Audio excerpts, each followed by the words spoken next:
they'll certainly have a chance to kind of state their case against a really good team in the AFC. He said it's time to change the guards. A great opportunity again for those international Patriots fans to show out and come see us in the UK, so it should be a lot of fun. The 2024 NFL schedule is out, and Deuce and Lazar are here to break down the Patriots slate of games. Evan, let's get right into it. We've all been waiting to see where the Patriots are headed and in what order. And of course, the first place we're going to start is heading back to London here, October 20th against the Jaguars, Wembley Stadium. Very exciting. Patriots haven't been to England since 2012. Of course, we were in Germany last year, so another trip abroad for the Patriots. Yeah, I think it's really cool. We were in Germany last year. Both of you and I were, Deuce, and the amount of Patriots fans that came to Frankfurt from all over Europe, not just from Germany, that really were just an awesome group of people, and we got to meet a bunch of them, and they were great inside the stadium. Wish the result was a little bit better for the Patriots. Maybe we'll get it this time around across the pond, but a great opportunity again for those international Patriots fans to show out and come see us in the UK, so it should be a lot of fun. Yeah, maybe we'll see some Patriots unfiltered over there. We don't know yet, but hey, why not? Yeah. First thing I always tend to look, though, for, Evan, is the bye week. And this year, it is as late as it can possibly be right here in Week 14. It's just going to be a long grind. Of course, we've got a Thursday night game early on,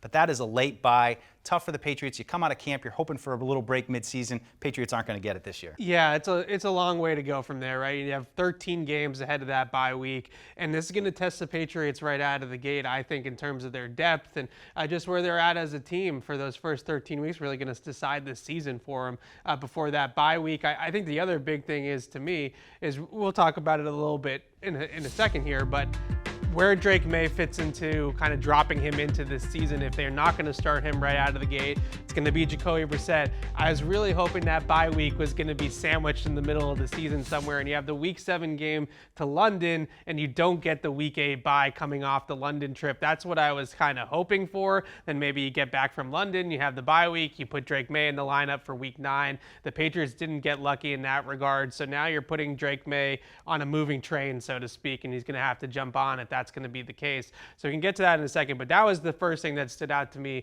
about the schedule in general. Late bye week, as late as it could possibly be, and now you are throwing Drake Maye into the fire in the middle of a game week instead of a bye week, which is going to be a little bit more difficult. Yeah, you'd maybe like to see it move up here, but we'll get to that in a second. Let's stick, though, with the end of the season. Just something random that sticks out to me. Of course, the Bills.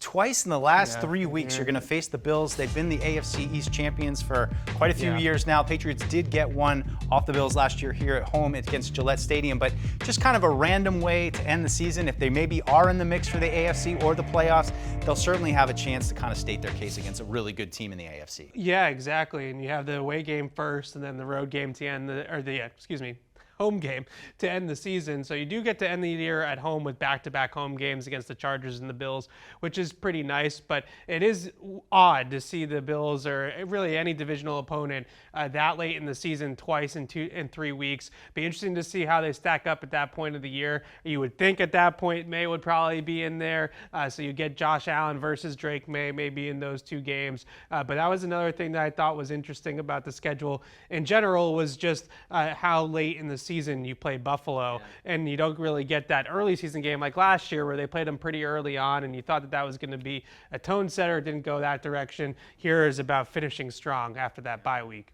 Let's stick with the theme here, Evan, because this is another big piece that stuck out to me. Now, I know Patriots have 2 West Coast opponents, right here in Arizona and up here in San Francisco. Usually teams want to combine those. The Patriots did not get that, but they still have 3 sets of games on the road that are back-to-back. It's just kind of a tough situation where, of course, this is a Thursday night game, so there is a little bit of a break before you have to head out to San Francisco. But, back-to-back games, you're going to Tennessee, you're coming back, you're going to Chicago, you're going out to Arizona, you're coming back, you're going out to Buffalo. It's a lot of travel on those weeks. Yeah, it's a lot of travel. I mean, I think the one benefit that you get is, you mentioned this is the TNF game right here, right? So you have Thursday night football, and then you have a little bit of a break to then go to the West Coast trip to San Francisco. So almost a mini bye in between those two, and going to the Jets is super easy.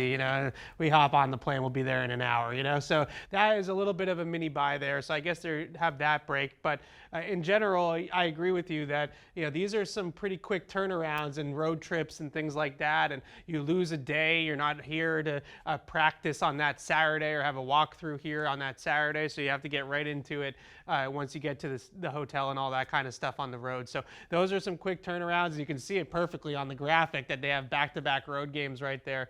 Those 6 weeks or so there. So be interesting to see how they handle all of that in terms of West Coast trips. Sometimes the team will leave a day earlier than they normally do. So San Francisco, you might leave on a Friday instead of Saturday. Same with Arizona. So there's going to be some moving parts there for sure. Yeah, also 3 road games out of the first 4 games here, right off the bat. So these guys are going to have to be ready to go on the road. Last point, though, I'll point out, Evan, here. Yes. TNF, it's only one primetime game for the Patriots. A little bit disappointing. Yeah, one primetime game, and then you obviously have the island game in the UK. No pun intended there, right? So that's another, I suppose, isolation game. I call it an island game. You're the only show in town, right? If anybody's watching football, they're watching you.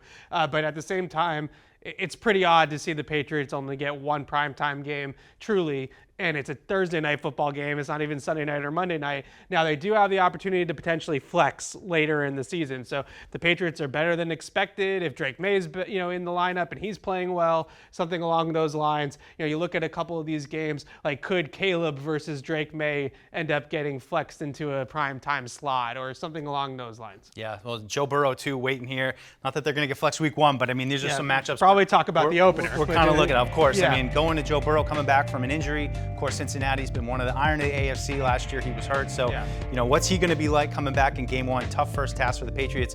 You teased it earlier, though, Evan. We're going to finish here on kind of talking about Drake Maye. We assume that we're going to get Jacoby Brissett here for at least this first line of games into mid-October. But is there a particular spot right here that stands out for you as an opportunity? I think there's 2, but the main one that I'm looking at right now is when you get back from London. Sorry, Jets, no offense, but when you get back from London, you have at home 1 p.m. against the Jets. I know it probably is going to be Aaron Rodgers, which gives it a little bit of juice, but I still like that landing spot. And then you have the Titans and you have the Bears as the next couple of games. Yes, they're on the road, but they're 2 teams that are also kind of like you right now that are still rebuilding and trying to build things up.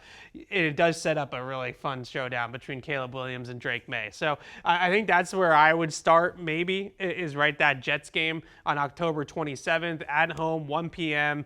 against a divisional opponent that you know pretty well, and then you give them that game, and then you have 2 games on the road, but 2 games against opponents that are probably 2 of the easier opponents on the schedule. Other than that, it's tough to find another great spot because of the bye week being so late. So if it's not that week, then it might be even earlier. You might be looking at these 2 home games in a row right here, and then you just kind of go right into it and get him into London and all that stuff, right? But I just think that the main game that I look at, let's get through London, let's get through that trip, and then maybe a nice cushiony home game at 1 o'clock against the Jets. Well, there you go. We've seen Drake Maye in 1 OTA practice. We're already inserting him into the lineup. Of course, a long way to go before then. We've got OTAs, we've got mini camp, we got, of course, training camp. You see some of the preseason games here as well. So a lot to look forward to for sure, but a long way to go until we get to this 2024 schedule.